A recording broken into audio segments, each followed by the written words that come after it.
Winter arrives not all at once but in whispers. First the silence, the birds forgetting their songs. Then the frost, painting ferns and feathers across every window in the village of Eldenbrook. The river slows, the sky turns the colour of old pewter. And on the longest night of the year, when the cold presses so close it feels like a hand against your chest, something falls from the heavens. Not snow, not starlight. A shard of mirror, pale blue, thin as a dragonfly's wing drifting down through the darkness. It lands without a sound in the snow outside two children's window. Their names are Gerda and Kai, and they are sister and brother, though not by blood. They are bound by something older, by years of sharing bread, sharing blankets.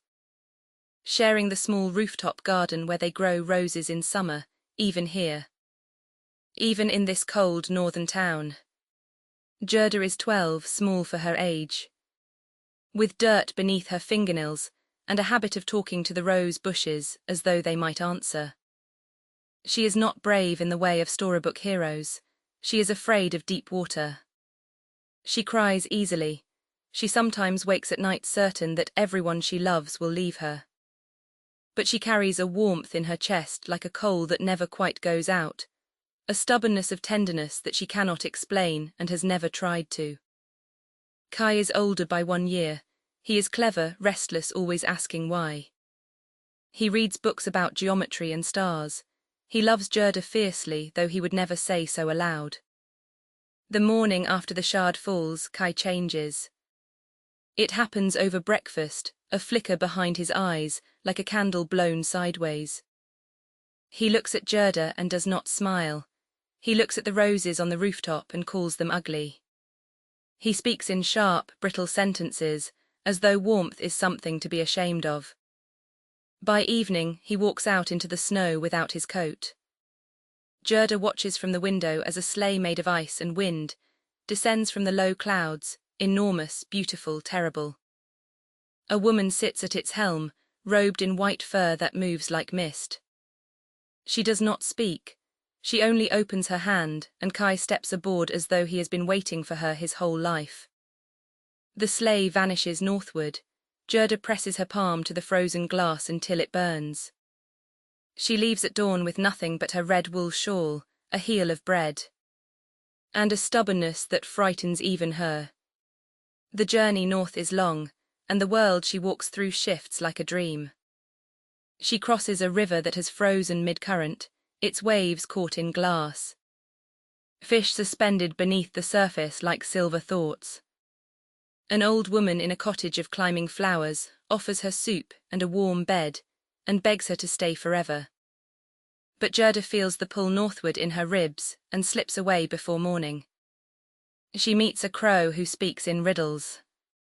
She meets a robber girl with a knife and a reindeer, who laughs at Gerda's tears but gives her the reindeer anyway, saying, "You're either the bravest person I've met or the most foolish. Either way, I want to see what happens." The cold deepens. The sky loses its colour entirely. Gerda's fingers crack and bleed. She talks to the wind, to the stars, to herself.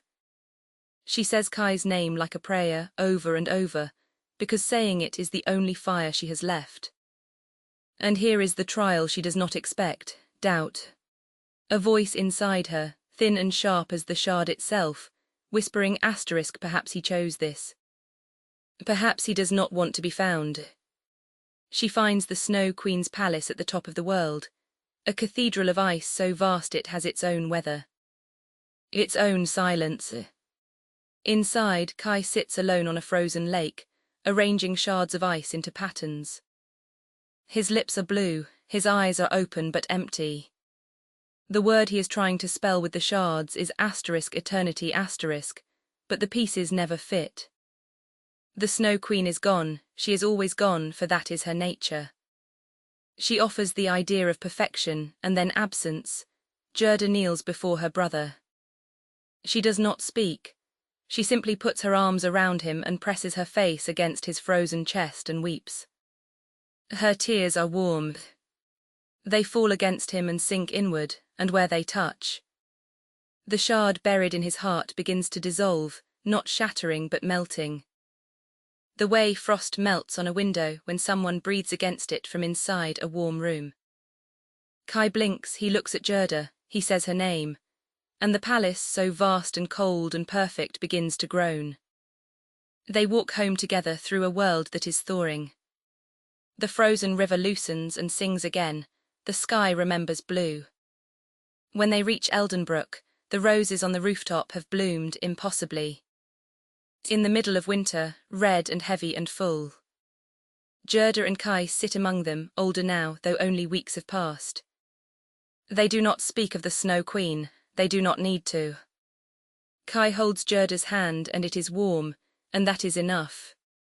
That has always been enough.